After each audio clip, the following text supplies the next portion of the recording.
भगवद्गीता अध्याय 2 सांख्ययोग भाग 2।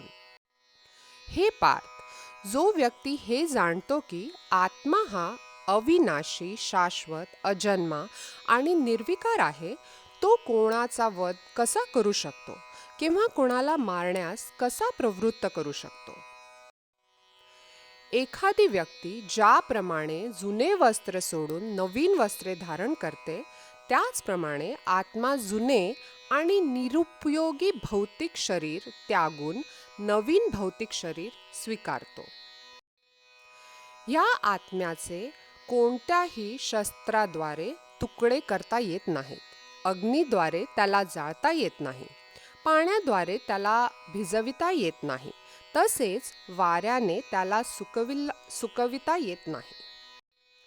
हा आत्मा न विरघळणारा, न सुकणारा, न तुटणारा, न जळणारा असा आहे. हा नेहमी टिकणारा, सर्वव्यापी, अपरिवर्तनीय, अचल आणि नित्य सारखाच राहणारा आहे. हा आत्मा अदृश्य, अकल्पनीय आणि अपरिवर्तनीय आहे असे म्हटले जाते. हे जाणून तू शरीराबद्दल शोक करू नको.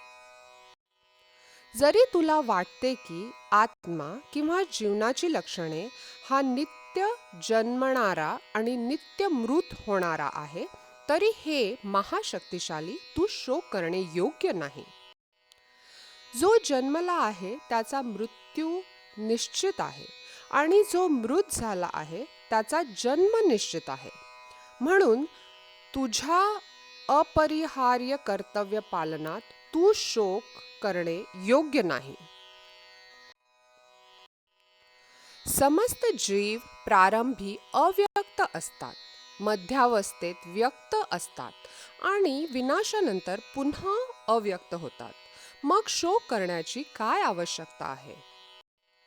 काही जण या आत्म्याकडे विस्मयकारक म्हणून पाहतात, काही जण याचे वर्णन अद्भुत म्हणून करतात आणि काही जण याच्याबद्दल आश्चर्यकारक म्हणून ऐकतात.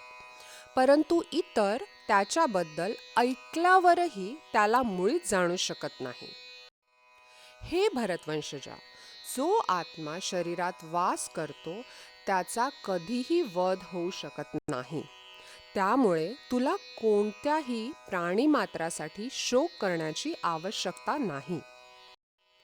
क्षत्रिय या नात्याने तुझ्या विशिष्ट कर्तव्याचा विचार केल्यास तुला धर्मतत्वांसाठी युद्ध करण्यापेक्षा कोणतेही इतर कार्य श्रेष्ठ नाही.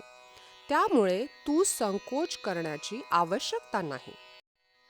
हे पार्थ, सुखी आहेत ते क्षत्रिय ज्यांना लढाईच्या संध्या न शोधता येतात आणि या संधीमुळे त्यांच्यासाठी स्वर्गाची दारे उघडी होतात. परंतु तू जर धर्मयुद्ध करण्याचे कर्तव्य केले नाहीस, तर कर्तव्य करण्यामध्ये निष्काळजीपणा केल्यामुळे तुला निश्चितपणे पाप लागेल आणि याप्रमाणे योद्धा म्हणून तू तुझी कीर्ती गमावशील. लोक नेहमी तुझ्या अपयशाचे वर्णन करतील आणि सामान्य व्यक्तीसाठी दुष्कीर्ती ही मृत्यूपेक्षा अधिक आहे. ज्या मोठमोठ्या महारथी सेनापतींनी तुझ्या यशाची आणि नावलौकिकाची स्तुती केली आहे, त्यांना वाटेल की केवळ भीतीमुळे तू रणांगण सोडले आहे आणि याप्रमाणे ते तुला तुच्छ समजतील. तुझे शत्रू अनेक अपमानास्पद शब्दांनी तुझे वर्णन करतील आणि तुझ्या योग्यतेचा उपहास करतील. याहून अधिक दुःखदायी काय आहे?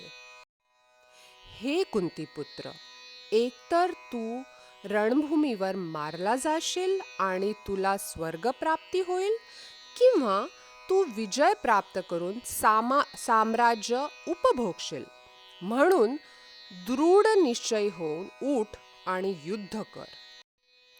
सुख अथवा दुःख, लाभ अथवा हानी, जय अथवा पराजय याचा विचार न करता तू युद्धासाठी म्हणून युद्ध कर.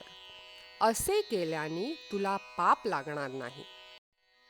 आतापर्यंत या ज्ञानाची पृथक्करणात्मक माहिती मी तुला सांगितली.